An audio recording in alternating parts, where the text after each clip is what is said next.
এটা একটি 1 বিঘা এরিয়া নিয়ে তৈরি ফিশারি। এর চারিদিকে রয়েছে কলা গাছ এবং মাঝখানে জল কর রয়েছে প্রায় 7 ফুট। এটার মধ্যে কলা গাছ দেওয়া রয়েছে। দুধে কাঁঠালি নামে একটা কলা হয়, যেটা আমাদের ওয়েস্ট বেঙ্গলে দক্ষিণ চব্বিশ পরগনায় খুবই প্রচলিত। এবং জলের মধ্যে রয়েছে রুই, কাতলা, মৃগেল, গ্লাস কাপ, নানা ধরনের মাছ। তো এই কলা গাছগুলোর খুব তাড়াতাড়ি পরিচর্যা করতে হবে, কারণ দেখাই যাচ্ছে পাতাগুলো অনেকটা হলুদ হলুদ হয়ে গেছে, গাছগুলো ড্যামেজ। সেগুলোকে ঠিকঠাক কাজ করাতে হবে, গোড়া তুলে দিতে হবে এবং কিছু বীজ টিজ দিতে হবে।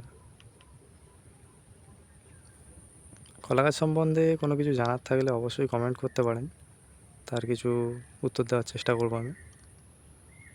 বা পুকুর সমস্যা নিয়েও কিছু জানার থাকলে আপনারা জানতে পারেন এই চ্যানেলের মাধ্যমে।